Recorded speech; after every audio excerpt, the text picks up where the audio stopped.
Ladies and gentlemen, welcome to a post-Christmas edition of the Squared Circle Maniacs Pro Wrestling Podcast, the fastest moving hour and 15-minute podcast you'd ever want to see on the internet.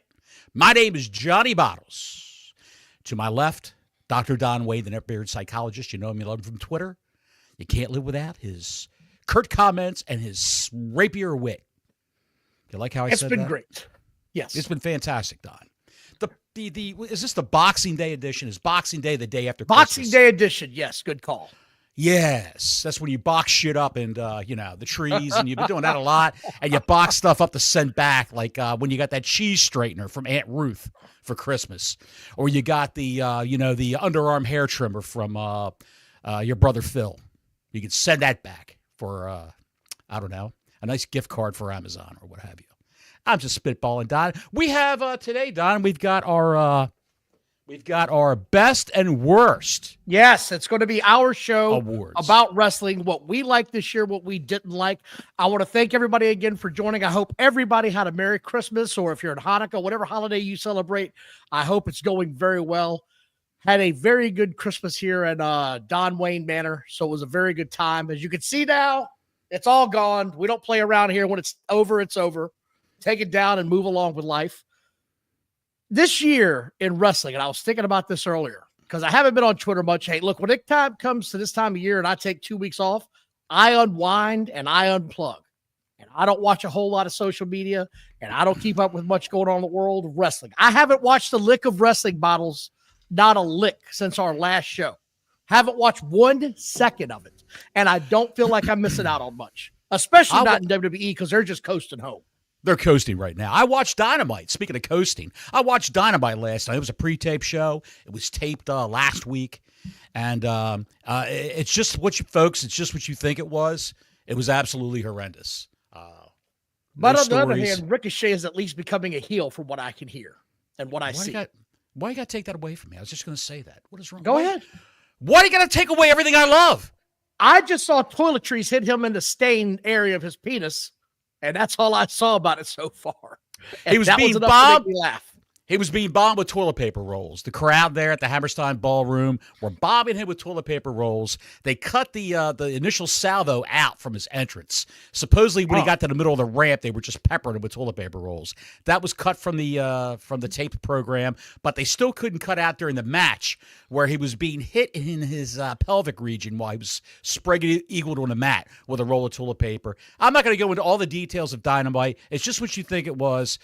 Meaningless matches. They're doing what they get in the finals for the Continental. What's the matter?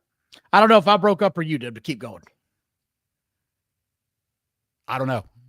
It sounds okay to me. Okay, fine. So they're doing what they can to get Ospreay and Ricochet in the Continental Classic, their version of the G1 Climax from Japan tournament, Tony's little version of it. And Ricochet is now the number one heel in the company, even beyond Jon Moxley. Ricochet's got X-Pac heat. They want him gone. The viewers want him off the air. And he's also making a lot of friends on Twitter, much like you. Wrong kind of heel. I don't ever go after the guy. I got nothing to say to him. His tweets on X are so bad, it's just not even worth commenting. It really isn't. It's just god-awful. It's as corny as he is on TV with the that bullshit. He did that last night, too. I'm sure. Did that last night, too. It was awful. So they're probably looking at a $250,000. A 250,000 person rating for this edition of Dynamite. But let's not talk about something horrible because it's like talking about a car crash on the highway. You're right. Let's talk about Vince McMahon. People. Let's talk about Vinnie Mac. If you saw the thumbnail, which I know you did because you had to click on it to get here, the two big promoters in professional wrestling in the last 10 years, Vince McMahon, Tony Khan. Vince McMahon is no longer a promoter of wrestling, and he's taken the biggest fall from grace any sports promoter could ever take, I think, in history. Here's what I want to talk about, just to review this in 2024. 2024 in professional wrestling, especially WWE, has been one of the more banner years that they can put out there in the last decade. It really has been. They made more money than ever. We had some huge news segments come in this year. We started the year off with Vince McMahon back at the head of the table in the WWE. And 30 days into the year, he was gone, never to be seen in this company again. Like, that's how fast this entire industry changed to start this year. Vince McMahon was here one day and gone the next, and you're never going to see him again. They don't even talk about him now on the show. And you had Tony Khan running in circles trying to get his new TV contract. Well, he got a new TV deal, and he got reportedly $150 million for 3 years guaranteed with excess money that can be made through pay-per-views. Right. Good for him. Here's the problem with AEW. They made some horrible business decisions this year as far as booking the show, and it has come back and cost them 250,000 fans. When we started the year, AEW was still drawing in 850,000 viewers. They're now around 635,000. They've dropped 250,000 in a year. In a year, they've dropped this. And it started with the all-in footage from the backstage brawl or all out or whatever the hell it was. I don't remember, because there's been so much drama in this company. Somebody thought it was a good idea to show CM Punk choking out their soon-to-be-pushed heel GOAT. And it's just been a downward spiral ever since. Meanwhile, on the other channel, on WWE, they got a new network TV deal on cable with USA. They signed on with Netflix and got more money than God can print. And it's just an upward trajectory. They're selling tickets at astronomical prices. I would never pay for some of these things, but people are buying them up. So it's just a tale of two distinct companies, and the trajectories are on. One's on an upward momentum swing. The other's completely downhill, and it's sad because you would think once they got the contract, the TV contract, it would have gone up for AEW, and instead it's still just stuck in the mud. And then, we talked about the Collision show this past week did 635,000 viewers from Saturday night. And then come to find out it was because the opening quarter hour had like a 3 million boom from the overrun of basketball. From that fan standpoint. So that's why their numbers went up. You talked about that with me earlier. I think it was around 3 million or something like that. So yeah, that'll help you out, man. If your opening match is 3 million. After the first, even Brian Alvarez said today on Wrestling Observer, after the first half hour of Collision, they lost 400,000 viewers. So that first half hour, all those people carried over to Collision. I guess they were partying and, having a couple cocktails and eating, and what's this? This is pretty awful. Let's change the channel. What is this shit? Get this off my channel, Bob. Horrible stuff. The woes of Vince McMahon. The biggest update is they're still pushing for arbitration. WWE and Vince, their separate lawyers, are pushing for arbitration in the case still. If the feds had something on Vince, they did raid his house. They raided his house to see if he was actually human trafficking people. And no, he wasn't, because he would be in jail right now. It doesn't take – how long did they raid his house? Over a year ago? Yeah. Over a year ago, they raided Vince's house. And if he was human trafficking somebody, he'd be in jail right now, much like Diddy. And that guy's partying hard. That's partying hard. Well, Vince must have been partying hard. He must have been, what would you call him? He wasn't Diddy level. He was shitty level. Was he shitty level? Very good. Very good play on words. So that's what we got. Like I said, it's by the way, one other fun fact I found. I just saw somebody mention it in the chat, and not in regards to the CM Punk. When they showed the CM Punk footage from All In where he choked out Jack Perry, when the Bucks talked Tony into putting that on the air, they thought that was going to be their saving grace. Yes. So they could save face. They were doing it in over 800,000 viewers a week. And after that pop initially to see that recording on the show, they've never sniffed 800,000 again. Nope. Done. Okay. So we talked about that. And now I really want to get into, by the way, the super chat's open. If you got something to say, if you want to tell us who you think your favorite wrestler is, or what you think it should be, or what you saw this year, we'd love to talk to you guys and gals, but I want to get into this now. We've got a few areas that we're going to talk about. I want to ask this, because you gave me some ideas that you had. Yes. What was your biggest letdown in 2024 for you as a wrestling fan? Biggest letdown for me? Yep. I think I have that written down here. Hang on, let me pull it up. The biggest letdown for me, I've got the main letdown and the runner-up. The main letdown is in AEW, the climax of the Devil storyline, where it was Adam Cole. Oh. A guy who A guy who couldn't wrestle. A guy who couldn't wrestle was revealed to be the mastermind of the guys who were dressed like ninjas that were beating everyone up backstage. But wasn't that the end of 2023 when that happened? I thought that was this year.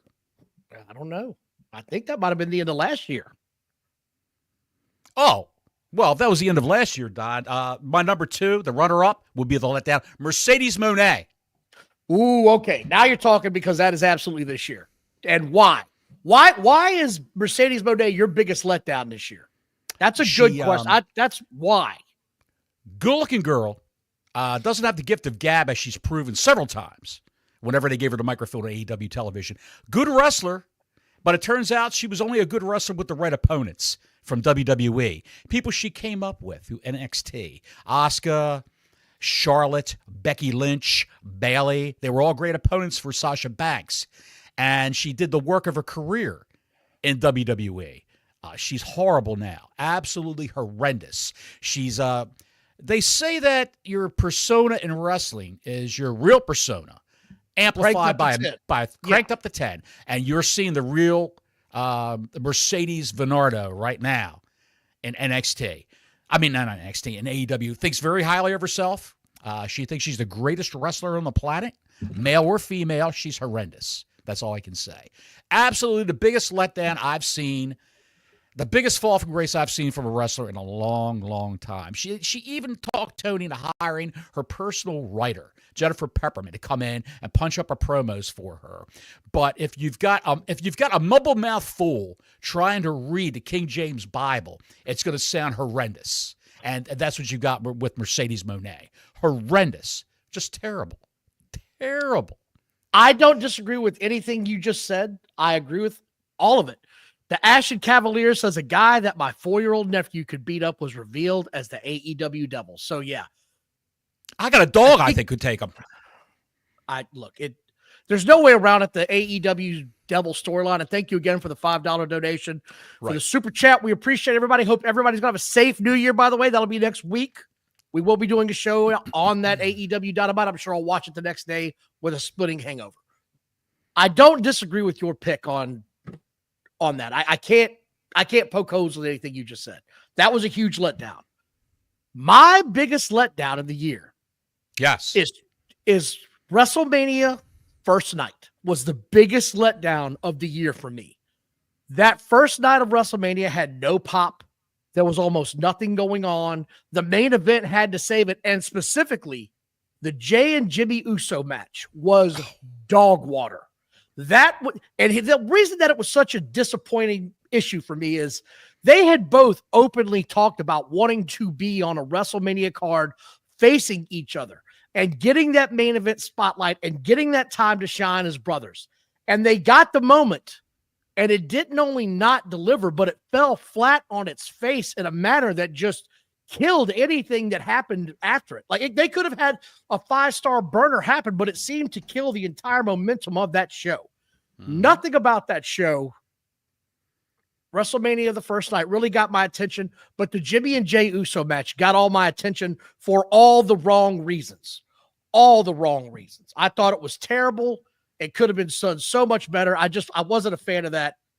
That's my answer on that one. You're looking at your notes. You got something to say about this. I can tell in another award or something else you want to talk about. You can make a strong argument for the Jimmy and Jay Uso match to be the worst match of the year if you don't look at AEW. If AEW didn't exist, the Jimmy and Jay Uso match could have been the worst match of the year for my money. Especially given the stage it's on. Especially and the given promise. The stage it's on. With the parties involved, you figured it would have been something. Don, I have to ask you this. What was your most wasted wrestler of the year? A wrestler that they creatively spun his wheels. He didn't get anywhere in his profession. He didn't get anywhere in his chosen profession. I'm not just talking about the company. I'm talking about in wrestling in general. He just sat there on a shelf. Go ahead. Well, Brother Fluff Salisbury says for $5, thank you for the super chat. If you think about it, the AEW Devil should have targeted Christian Cage. I felt like he should have been the devil the whole time. That's sort of where my mindset was. That would have made the most sense to me. He's a natural talker on the mic. It would have fit his MO That's just where I thought it should have been. That's just me personally. Well, I don't know about targeting, but I think he should have been the actual devil. That's just my opinion. What about you? they've got their big pay-per-view this Saturday, the last pay-per-view of the year for them at World's End. Disgrace walks out of that pay-per-view as the heavyweight champ. And they need to put the title on him. He's the only guy who can go in the ring. He can cut promos where you don't hate the guy completely. You really admire his promo skills. And the surrogate father gimmick. He's got that going on. It's better than John Moxley in the Plumbing Society, the Cracker Clan, if you will. So it's better than that. But you want to know what my most wasted wrestler was? Thank you again, Brother Fluff. Yes. LA Knight takes this in a walk-off because the guy has stayed red hot all year. He's been the guy. He's gotten over with the fans. He's kept them wanting him. They want to see more of him. He finally got an upper mid-card title, which I thought he should have done. I thought he should have been there. I thought that's what he should have been there to begin with, to get him ready for that main event push. And then when he finally gets it, they wasted him on the shelf in the most monotonous, mundane, literal lower mid-card matches you could possibly imagine. Mr. Charlotte Flair, I'm sorry. I know he's a good wrestler. That's not his cup of tea. He shouldn't have been mixing it up with LA Knight. They wasted his entire year. It was the year of the yeah. And from the word go, the fans were behind him. The fans wanted to see more of LA Knight. He's got the gift of gab. He had a couple of worthwhile, matches, but nothing that really carried on. Nothing that really went on and on that I thought was going to be worth where the fans saw him. The fans saw him as an ascending star, and they totally wasted his opportunity. And I'm so sad that this has happened. I'm glad he's getting involved with the bloodline now, because that is their main storyline. So thank goodness for that. Denisha says, Don and Bottles, I hope you guys enjoy Christmas. Camille was the worst book. I hope she's not going back to AEW. Tony Storm on Ring of Honor, it's a letdown. This storyline's dumb, not explaining nothing how it starts. There's a lot to unpack in your message there, Denisha. Thank you for the $10. Denisha, you've been a supporter of us all this year, ever since we started. Thank you so much for finding our podcast and supporting us. Well, thank you to everybody in the chat for supporting us. We really, really appreciate it. We're not just saying that. We greatly appreciate it. And Camille at least made it to TV. She actually had matches on TV, and she made it to TV. My pick. Let me just unpack what she said, though. She's got a really good point, though. She really does have a good point. Camille stood there looking like $1 million, and they shit on her from the word go. The first match she has is a competitive match that I can remember with Abdullah Oblongata. Like, I can't even remember how it should have never gone as long as it did. No. Denisha, great point. I can totally see your point on that. But please, I digress. Please continue, Mr. Bottles. I'm talking about Wardlow.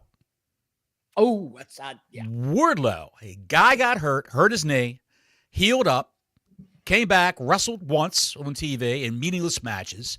And I think he was on Rampage or Collision or whatever. He got hurt on Dynamite. They put him on Collision for 1 or 2 matches. You never heard from the man again.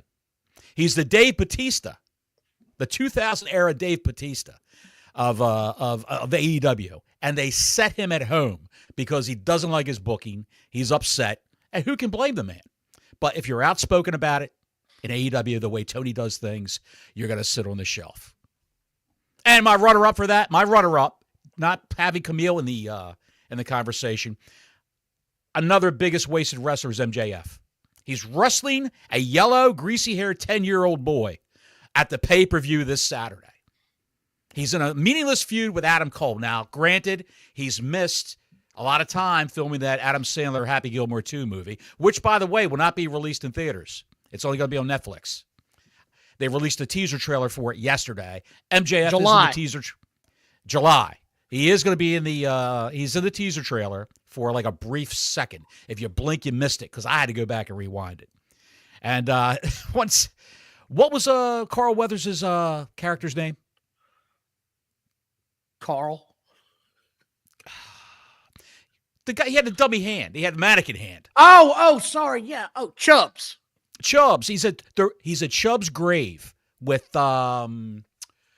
oh Lord, what is his nemesis of the movie? Oh yeah, no, I saw that. I did see that. Yes, You Shooter did see that? McGavin. Shooter McGavin's in pajamas Yeah. for some ungodly reason. So then they're both standing over Chubb's grave, and they're getting ready to have a conversation. And then they cut the trailer. You couldn't see what they were going to talk about, but yeah, No, it was great teaser. That's how you tease it. Yes. Well, That's where I stand. Wardlow with a runner-up of MJF. Where do you want to go next? You call it. Let's go with the best gimmick of the year. Who do you think Okay. had the best gimmick of the year? I'll let you start. Best gimmick of the year is Timeless Toni Storm. And I'll tell you why. She came in spinning her wheels in a meaningless trio with Saraya and Ruby Soho. When Ruby Soho got pregnant, they threw in Harley Cameron. Those three together were just the shits, and it was a meaningless triumvirate of suck. Toni Storm's better than that. She could actually go in the ring. When someone, RJ City, they say, it's rumored that RJ City, the guy with a meal in a match, Renee Baguette, Please that guy stop hosted that. with her. That guy actually wrote the bulk of the Timeless Toni Storm vignettes and storyline. She took what she had. It's literally the old saying in wrestling, you take chicken shit and make chicken salad out of it. Everyone was talking about Timeless Toni Storm. She was the number one female wrestler in AEW at the time. She overshadowed Monet. She overshadowed Britt Baker. And where is she now? What's she doing now? She's doing the rocker chick, Amnesia, Mick Foley gimmick from WCW. Going down fast. Going down fast. Well, you're not going to believe this, but I sort of had the same mindset on who I was going to pick. But I'm not going to. I've got a backup just in case this happened. So I agree with you. Mine was Toni Storm. Mm-hmm. The backup is going to be Liv Morgan. Her gimmick as a shit heel, manipulating all the boys. Yes. The Hooters Barbie. Yes. Her gimmick, manipulating all the heels. Her entire role, that gimmick with Dominic Mysterio. Everything she's done has been for the better for her and everybody around her. I never thought I'd see her in a light that I would really care to watch her perform. She has not only far exceeded my expectations, now I look forward to her segments, especially that laugh that she has. That cackling bitch laugh is an all-time great. It's one of the best things that she's done in this role. To me, I'm sorry. I tip my hat to her. She has been the best gimmick that WWE has had this year, in my opinion. She's turned her career around, and she's really made herself something. She's money in the beautiful high school mean girl gimmick, which is basically what she's doing. She's the shits in the ring. She's horrible in the ring, but she's great with the gimmick, with the promos. I never thought I'd say Liv Morgan was good on promos, but she's really starting to excel. I'd love to see a tag team of her and Tiffany Stratton doing a high school mean girl gimmick. Snooty Rich Girls or whatever. It would be awesome. It would be fantastic, I think. I like that. Where do we go next from here, Bobbles? Let's do what about the best angle, Don? What was the best angle across the wrestling spectrum for you? For me, it had to be the CM Punk ongoing feud with Drew McIntyre. That had to be the best angle. I'm sorry. It was great. It was great. They only met each other 3 times, and the feud started in January and carried all the way through last month or 2 months ago. It never stopped. That angle to me was the best angle we've seen in a long time. Out of nowhere, running by the Ashen Chevalier, best gimmick low plains drifter. Thanks for the 2-spot, Ashen. Yes, I'd like to see him at a mixed tag match with mixed tag team with Tits McGee, the Mina Shirakawa. One guy's got his pants up to his nipples, covering them up, and she's just got her. It's all hanging out. It'd be great. But yeah, that's for me. That angle didn't stop, and it was great because CM Punk kept screwing Drew at every chance he got, and then Drew got some of his revenge factor. They had a 2 out of. I mean, it was your classic, the best of 3 series. That's how you do it. You have a feud if the other guy's hurt.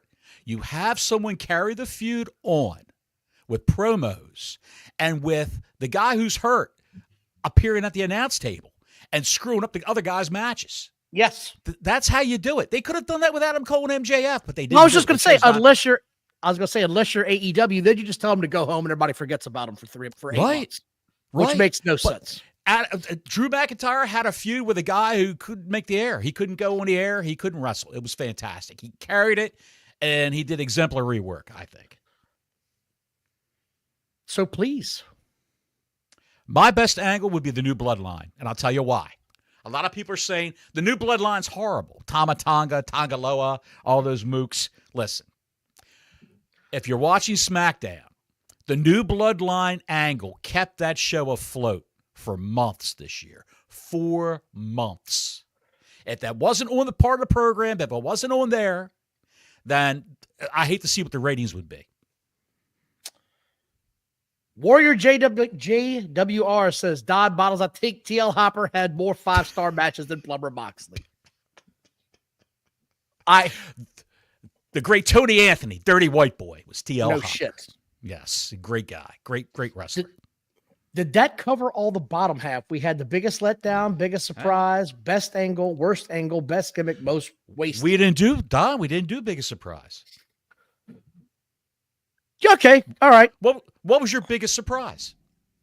That the WWE, through all the injuries that they had this year, and there were plenty of injuries on that television show, there still are, how they made it possible to continue storylines, keep wrestlers' names in people's minds that, hey, this person's coming back. We got to remember this person, how they kept using CM Punk, even though they knew he was going to be out well until August. Like the way that they kept utilizing guys and girls and keeping the storylines fresh with all the injuries, that was my biggest surprise. I haven't seen that in a long time. It's been a long time since I've seen them do this and make me keep interest in someone who's not on TV. Right. You're talking a policy,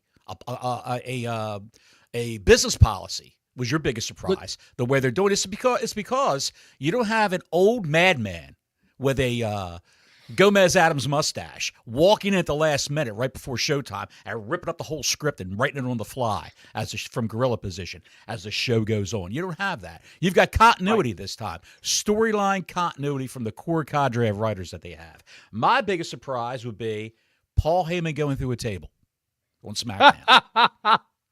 Didn't have that on your video card, huh? That whole half-hour segment of him falling out of favor with Solo, and Solo wanted Paul to acknowledge him, and he said, "You are not my tribal chief." And when they picked his big ass up, which I never thought they would do, I thought maybe one of them would crack him over the head. Maybe he would actually cut himself and bleed. But when they picked Paul up and threw him through a table, I could not believe it. And he sold it. He was gone for months.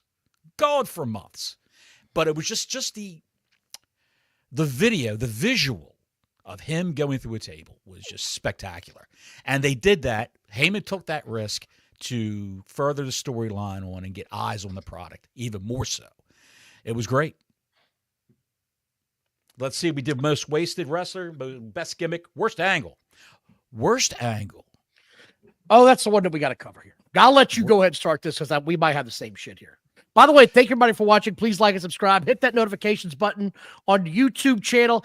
And please hit that subscribe button. We appreciate you very much. Super chat's open. The worst angle for me, Don, is naturally going to be from AEW. Now, I just want to say, during this show, the first, how long have we been on for? 15 minutes, 20 minutes? We fought with WWE. We called WWE out with some crap.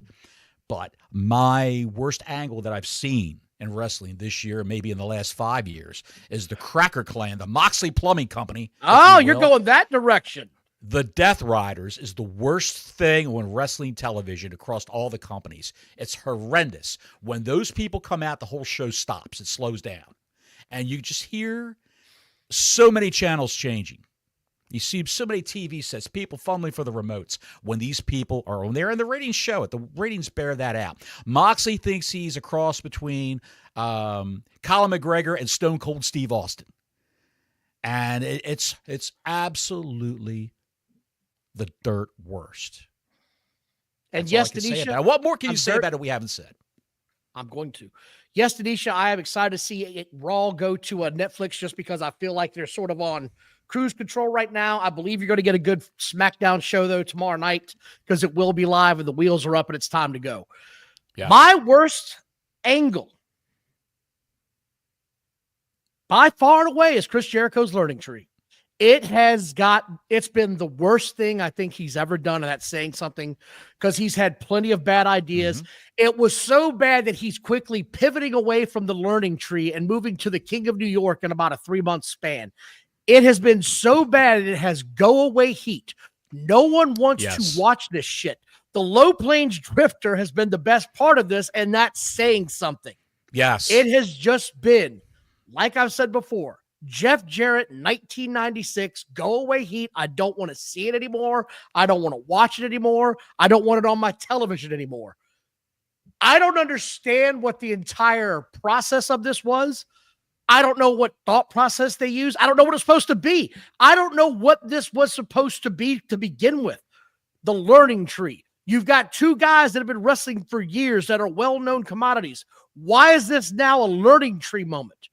Big Bill has been wrestling for shit forever. He was on the WWE a decade ago in prime times and at a prime tag team slot. What the hell is he supposed to be learning? I just didn't get it. He was in arguably one of the most popular tag teams of all time with Enzo Amore. Everybody loved those guys when they first hit NXT and when they hit the main roster. And then through Enzo's backstage persona, he was living a gimmick. Dick-headed moments. Yes, living the gimmick too much. The learning tree with Chris Jericho would have been my runner-up for this whole thing. The only reason why is because, like you said, Low Plains Drifter, I think, is a great thing to make fun of. And actually, he's pretty funny when he comes in. Respect Chris Jericho. When he comes in saying lines like that. That's the only part that's good. The Death Riders, there's nothing good about the Death Riders. Wheeler Yuta, Moxley, the mute Marina Shafir. I don't think she speaks English anymore. Pac, who just runs around in his underwear, and Claudio Cannoli, just a waste of a talent there. What can you do with a man like Claudio Castagnoli? What do you do with him? He was great when he was in a tag team with Sheamus. That's all I can say. When they were the Bar, Sheamus did the talking. But anyway, I digress. Go right ahead, Don. What do we have next? Ashen says TNA is getting WWE spot on the biggest sports network in Canada. Huh. No, they're getting AEW's spot. Tony tried to get Tony Khan was campaigning to get that spot on that sports network in Canada. And they passed him over, they blew him away, and went with TNA.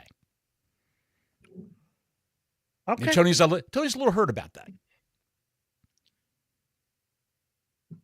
I heard screaming and White Claws popping from Jacksonville all the way down here in well, you're going to hear this Florida. next.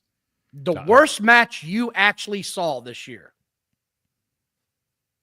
The worst match? That you saw. Yes. Do you want me to go? Go. I've got 3. I got a main one. I got 2 runners-up. Nope. Just give me the main one, because one of your runners-up might be mine. From Dynamite, Saraya versus Tony Storm. When they tried to do a lot of business, a lot of spots from a Big Daddy match from circa 1980, who Big Daddy was a revered British wrestler. And no one really knew what they were doing, but it was found out and revealed on Twitter. That's what they were doing. Alvarez and Meltzer even said that. That's where a lot of the spots came from. It was horrible. It was ridiculous. Missed spots. Totally no communication whatsoever. They had no idea what they were doing. But go ahead, Don. And I saw what someone put in the chat, and this match, if you saw this match on Dynamite, this match blew away the other two girls from AEW, because it was so horrible. There's only one match that comes to mind when I thought about this. There was one match that was so horrendous because they kept giving it to us and no one asked for it. It wouldn't stop. It was like a bad dream, a repetitive dream. You ever have those dreams? You have this, maybe 1 or 2 dreams you have every couple of years. It's a repeating dream. I don't know if you ever had those or not. I have 2. One of them is that I'm back in the military and I don't know how the hell I got there and I can't get out. And the other is that I missed an entire class for 1 semester, because that really happened to me, because I totally forgot I had the damn class and had to withdraw at the last 2-week mark so I wouldn't get an F in it. I just totally screwed that up. I had those repeating dreams. Chris Jericho versus Ishii was that repetitive bad match this year for me. Between the chop fest, the never-ending horrid commercial breaks where they continued to chop each other. Jericho bleeding his chest or whatever the hell it was on that one thing where you could see he had a little hole in it so he could bleed. This turd in a punch bowl didn't just happen once. It kept happening. They kept bringing it back for us to watch like this was from the Valley of the Good Idea. This was dreadful. It was the dreck. This was the worst thing I've seen in years. This was better than Jay and Jimmy Uso because it was embarrassing. Jay and Jimmy were just bad. This was embarrassing. And to top it off, Ishii tried to break his damn neck because he's so old and fat he couldn't get him up anymore. Right. It never ended. And then it was so bad, they said, you know what? Maybe if we put them in a three-way against each other. And it got worse. How did it get worse? So that just, to me, the worst shit I saw all year, everything Jericho did this year, I swear, man, you could have put a little turd next to his name for every show because you knew the segment was going to be shit. You just knew it coming in. The way I qualify these matches for the worst matches is it a match that I really want to see? Is it a match that's going to be so bad it could be slightly entertaining that you can't look away from it? The Ishii-Jericho match for me was so bad, but it was great to look at it and pick it apart. You just couldn't believe how horrible it was. But the Toni Storm and Saraya match was just the dirt worst. And my runner-up would have been Mercedes versus Britt Baker at All In. But what interested me about that was Baker was in a bad mood. She wasn't cooperating with Mercedes. What was that? What's that? What I think one of the dogs is tuning up a guitar. I guess. With Mercedes and Baker wasn't cooperating. Baker was pissed off that she's going to have to lose to Monet, which she did. And it was a train wreck that you wanted to see. You wanted to see how bad it could get. I wasn't disappointed. But the Toni Storm Saraya match was a match no one wanted to see. No one asked for. It was horrendous. It was terrible. What do you got next, buddy? Who was your best rookie? I had a couple on this one. And I went back and forth on who I was going to go with. Mm-hmm.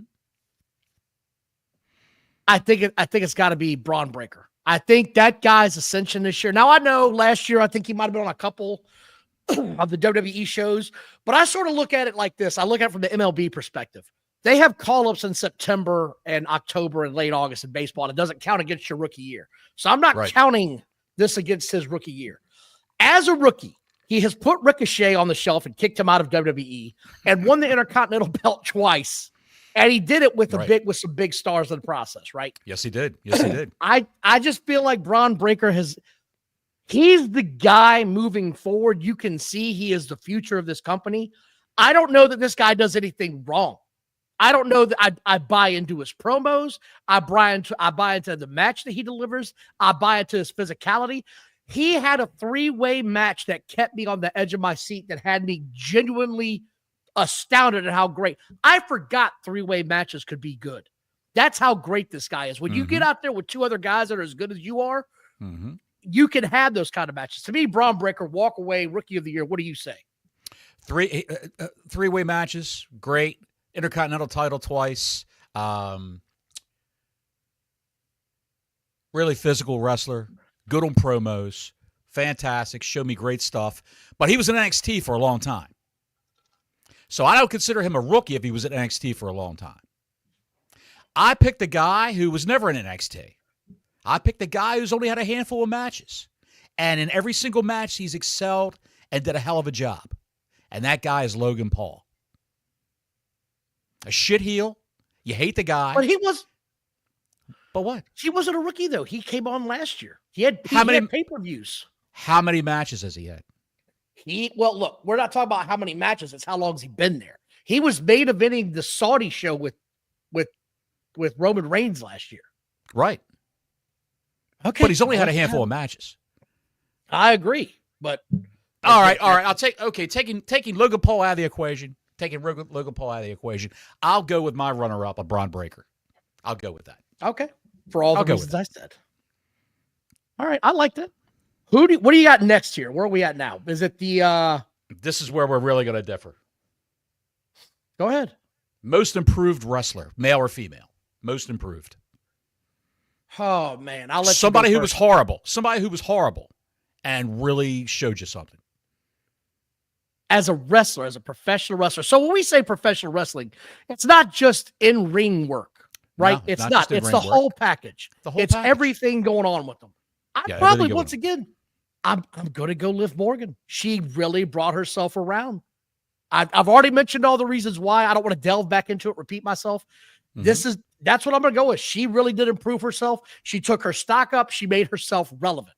I know she can't squish a grape. I know she's a diminutive person, but she sells that in every way. You go ahead and tell me yours. I would have to go with Lash Legend from NXT. So good they even brought her up with her tag team partner to do a lot of business on the main roster. I believe she was on Raw, and I believe she wrestled several times on SmackDown against the tag team champions of Belair and Cargill. Lash Legend, she could barely tie her shoes in the ring. That's how bad she was when she started. Horrible. Horrible in promos, horrible in everything. And she is just so good now. And what really turned the page for me is when she was in a mixed tag match against Alpha Academy. And when they stormed NXT, she lifted Otis up as a Hogan Andre slam like he was nothing. Just lifted him up and walked around the ring and body slammed him. The whole place went bananas. But that's not just why. She's improved in the ring, in her move set. She's improved on promos. She's actually put on some muscle. Former basketball player. I think she was WNBA at one point in time. I'm not sure. I know she was a collegiate player. Lash Legend.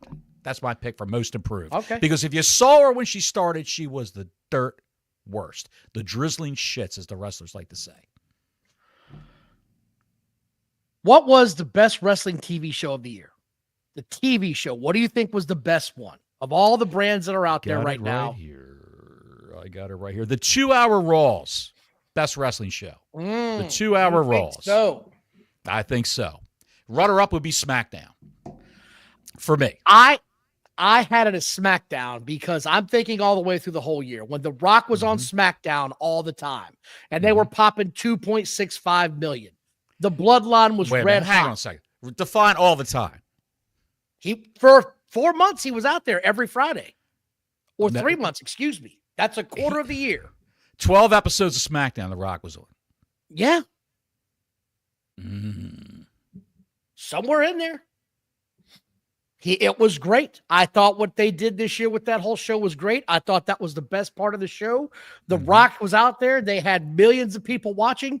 I thought SmackDown was the better show for most of the year until you got to September or October when they did start cutting back to 2 hours. So I agree with you there that the 2-hour show of Raw is way better than the 3-hour shit that we're about to go back to, which is going to be awful. But The Rock was there all the time, man. He made that show exciting, unique, all of that stuff. I thought Raw was the second best show. I thought SmackDown was the best show, which brings me to the next one. What was the worst wrestling television show this year? Oh, hands down, AEW Rampage. There it is. There's no debate about hands it. down. So bad they canceled it and said, we don't ever want to see this again. Get it off TV. Nobody's watching. It's a waste of an hour and a half, 2 hours of our time. We don't need that anymore. So that was easy. Right. I think we both agreed on that. What's next? How about worst pay-per-view? I've already, and I'm probably going to be unfair on this, but I'm going to say it. It was probably WrestleMania night 1 for me. It really was. Just because it's WrestleMania. This isn't the 5 and dime. You're supposed to have your best shit out there on night 1. I know you haven't seen all the AEW pay-per-views. I know. I've seen some. But I will say AEW Full Gear shit the bed way worse than WrestleMania Night 1. And it may have. AEW Full Gear was horrendous. It was horrendous. It was like I felt like I was being disemboweled spiritually. That's what I felt like watching that show. It sucked the life right out of me. There was nothing good to say about it. Nothing good to see when there. It was horrible. I enjoyed at least WrestleMania 1. night one. I at least enjoyed parts of that, Don. But AEW, take it from me. AEW Full Gear was hard. Okay, I'll take it from you. I will. Have we done the worst wrestler yet? Because that's on my tongue right now. It's sitting here looking at me. And I'm going to say his name again. His name is Chris Jericho.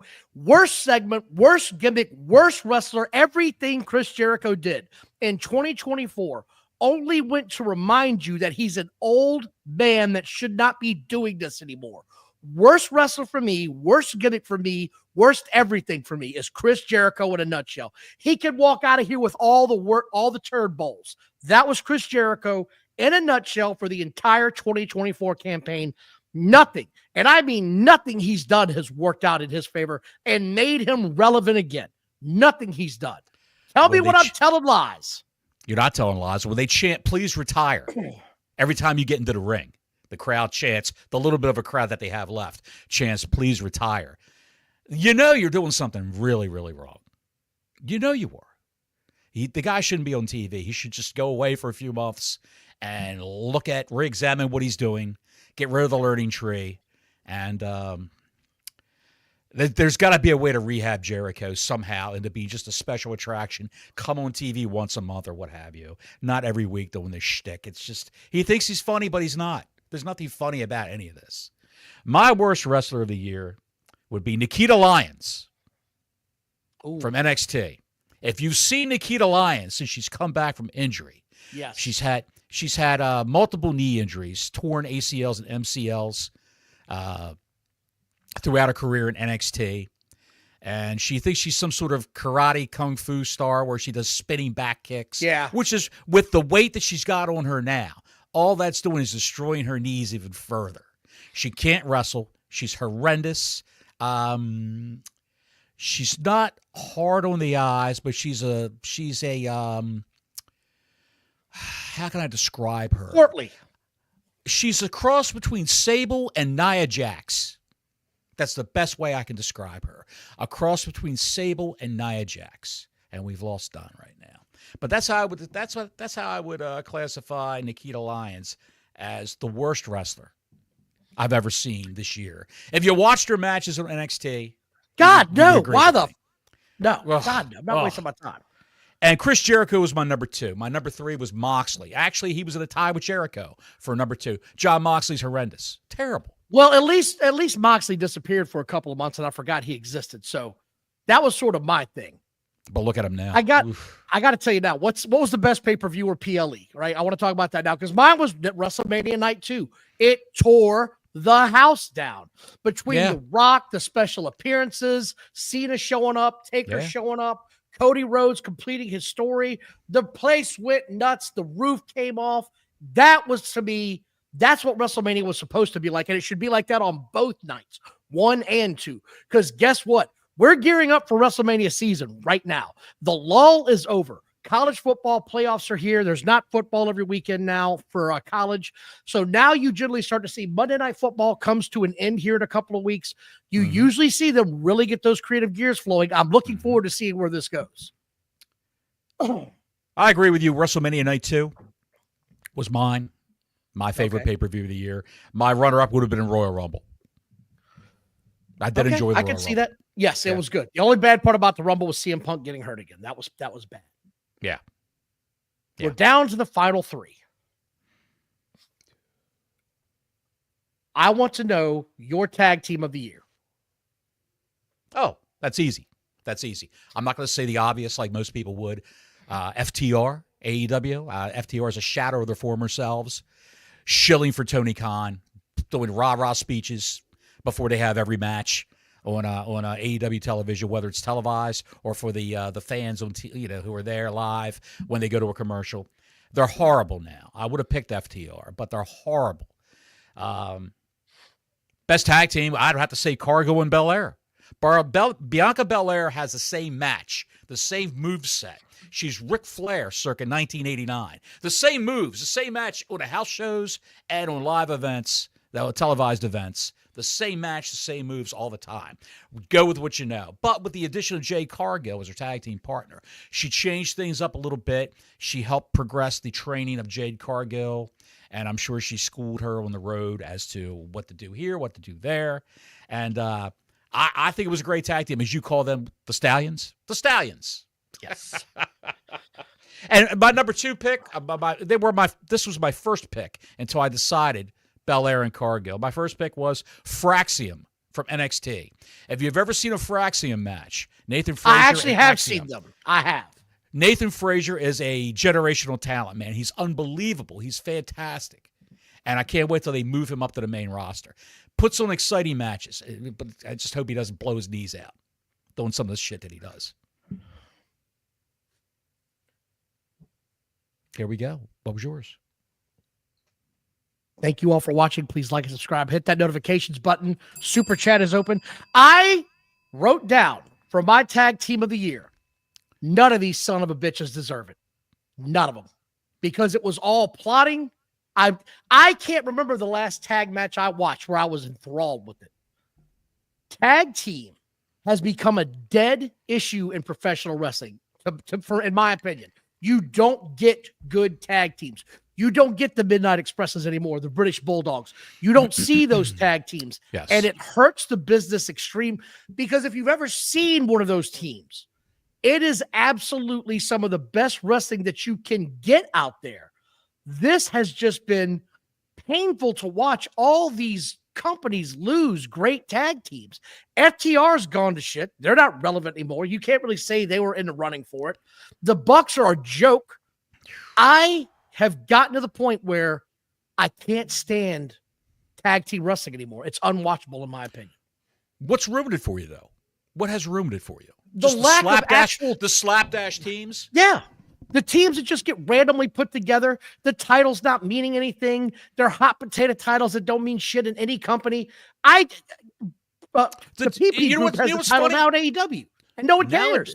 Nowadays, what's funny is, Don, what you just said, what's funny is the tag teams that debut together, that are a unit like the Midnight Express or the Road Warriors who debut together, they're horrible now. The Young Bucks, FTR, they're shadows of their former selves. We're getting down to the nitty-gritty. Last 2 awards. Who is your female wrestler of the year? Give it to me. Female wrestler of the year. I'm not going with the obvious pick of a Rhea Ripley or Liv Morgan. Pick? Rhea Ripley. But she's only wrestled maybe 17 matches this year, and most of them were tag team matches. She had 3, maybe 4 singles matches this year because she's always hurt. Eye socket, the shoulder, a knee, what have you. Female wrestler of the year, Io Sky. And I'll tell you why. Io Sky, yes. Look, I short-circuited Don. Look at him. You okay? I'm talking about in-ring work. Io Sky always puts on great matches. She can work with anybody. And the people backstage in the women's locker room want to work with Io Sky. Rhea Ripley wants to have a program with Io Sky. That's how good she is. And she makes the other person she's working with great. If there's a botch, she recovers quickly. The promos, all that crap, I can get past all that with subtitles. And I'm just saying, Io Sky in ring is she's heads above everybody else in the WWE. Toni Storm would be my runner-up because of the work she did with the promos, with the vignettes, with the gimmicks, with the sitting at the announce table calling Mr. Schiavone, Mr. Schiavone. The whole 9 yards, the whole presentation of Timeless Toni Storm was great, even though it was a stolen gimmick. Sorry, Crowbar. I had to put that out there. Io Sky's my female wrestler of the year.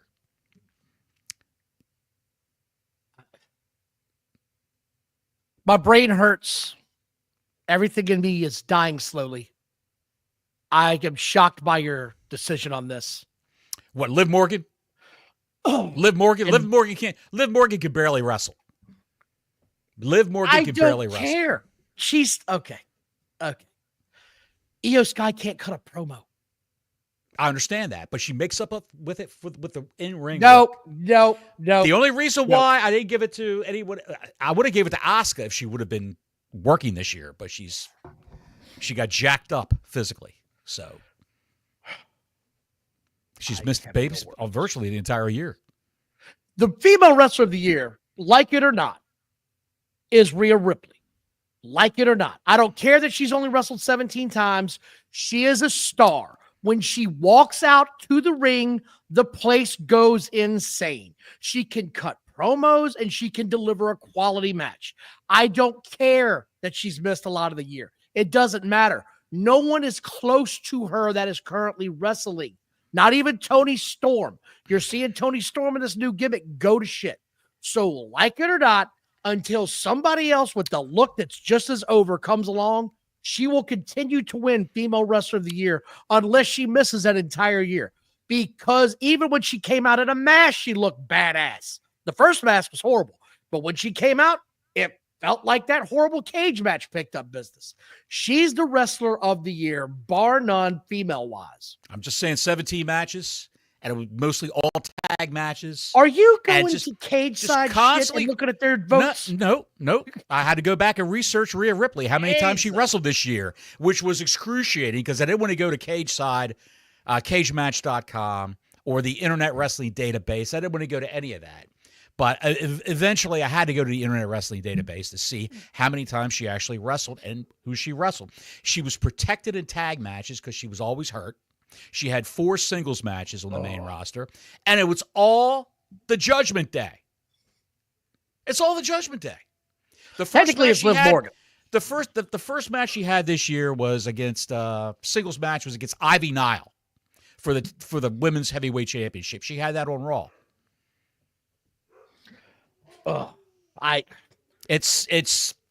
She's a good character. It carries all the goodwill she's got now, has carried over from last year, from 2023.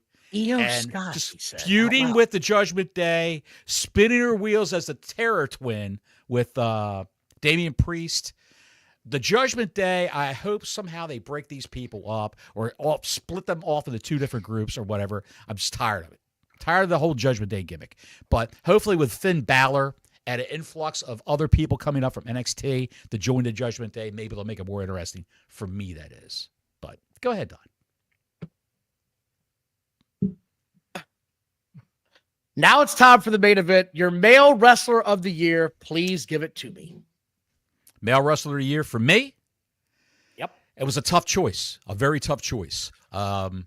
Just don't tell me who it was between. Just tell me who it is. Gunther. And I'll tell you what. Gunther. Gunther. I can go with that. With Gunther, every time he comes out for a match, it's got a big fight feel. Like, you know something big is happening. The guy is hardly ever lost. His one-loss record is exemplary. He's hardly lost at all. He puts on great matches. He's great on promos now. When he's out in the ring, even cutting a promo, and someone interrupts him, you're thinking, oh, shit, here we go. Something's going to happen now. Everybody wants to face Gunther. Everybody. And because he's so good. Absolutely. They gave him Dominic Mysterio to wrestle, and he made that kid look good and put on a great match with Dominic Mysterio for what it was worth on Raw as a throwaway match to end Raw in a main event. And you knew you were going to have a business with the Judgment Day running in and all that good stuff. So I'd have to say Gunther, he can work with anybody. He's been doing it for years. Overseas in Europe, he was a heavyweight champ of a bunch of different promotions over in Europe. NXT, UK champ. NXT, I don't know if he was ever the NXT champ. I don't think he was the US version of the title. But Gunther's the guy. Gunther's the guy. He's the Ivan Drago. The Ivan Drago of the WWE. I respect I respect that put. I think that's a solid one. I can't disagree with it too much. Only it's not Gunther. It's actually Drew McIntyre. Here's why. And by the way, Awful Wrestling took my answer last week. We put him on the spot and asked him, and he gave all the reasons I said it was. He had several different feuds within the feud he was having with CM Punk. He had several different feuds, which is what even made it even better. He feuded with Damian Priest. He had issues with Seth Rollins. He had multiple matches. It didn't stop. Everything Drew did this year turned to gold. From the best match of the year, in my opinion, was the cage match with CM Punk. I thought that was the match of the year. It took the cake. We had blood. It got physical. It got violent. I thought it was amazing. And then you take the actual promos that Drew McIntyre cut. Drew cut some of the best promos I've seen in the past year and a half. He and Punk tore the house down. It felt personal at times. If it was, I don't know, but it sure as hell felt that way. One other caveat. This is now something that wrestlers need to pay attention to. He was killing it on social media, just absolutely roasting guys.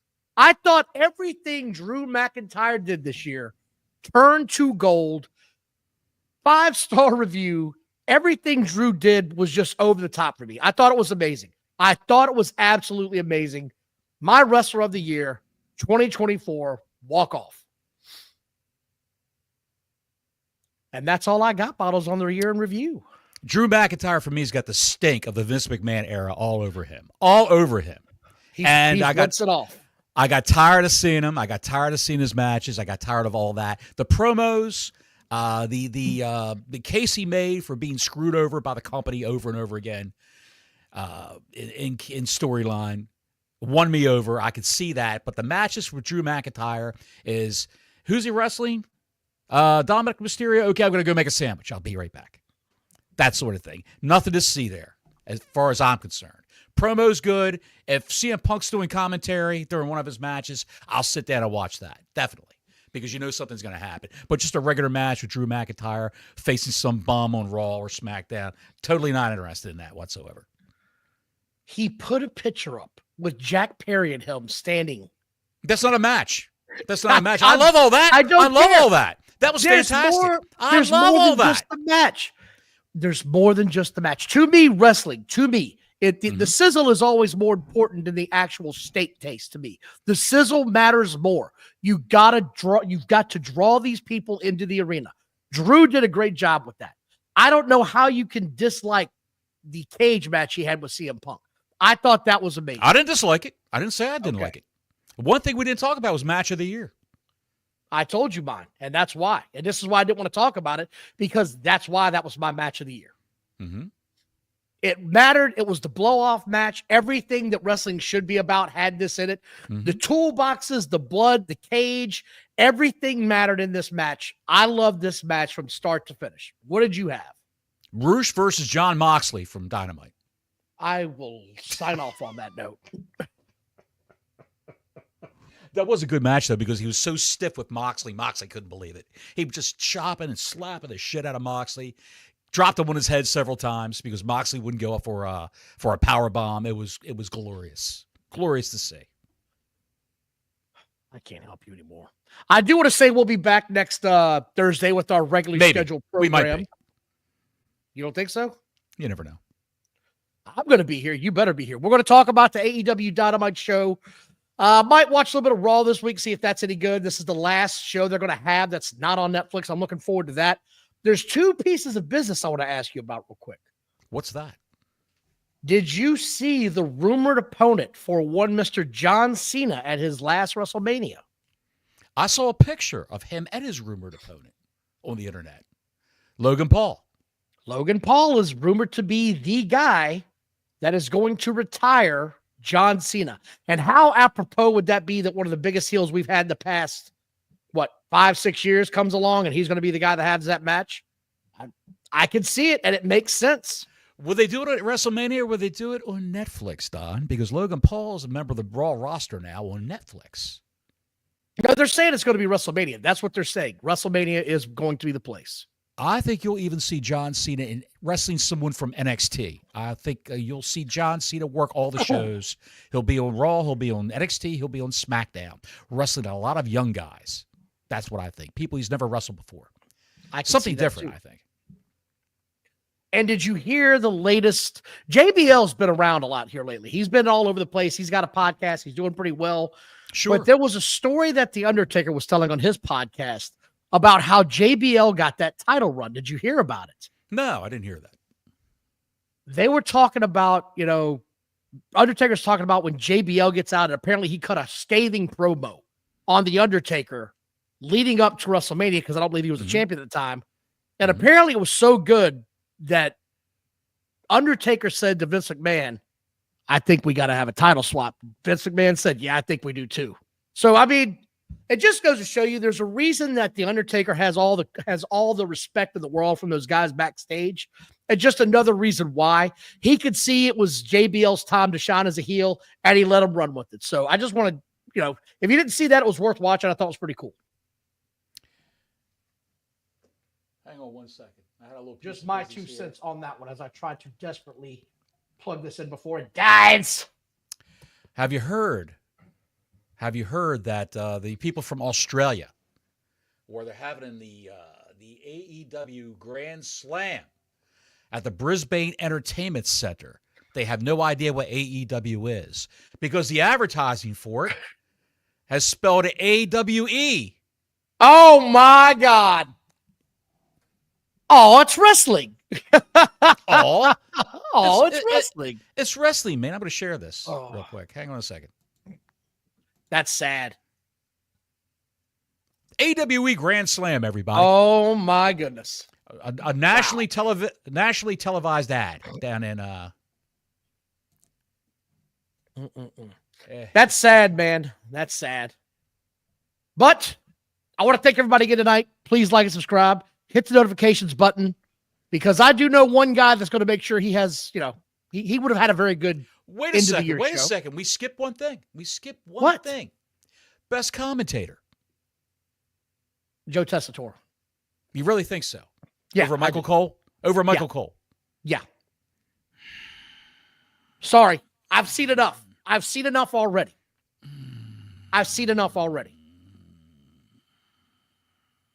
I'm not even going to say worst commentator because we all know who that is. Yes. Well, who do you got then for best? I'd have to go with Cole. With Vince gone, he's doing the work of his life. He's fantastic. Michael Cole. I don't disagree. He's doing his best work, but I'm not going to put him over Joe Tessitore right now. Joe Tessitore is a professional play-by-play guy. He's been amazing. It's been a nice, welcome change. I've enjoyed all of it. Again, everybody have a safe, happy new year. Stay safe out there. I know one guy that wants you to be safe. You know who? Till next week, Gordon Soley saying so long from the Sunshine State.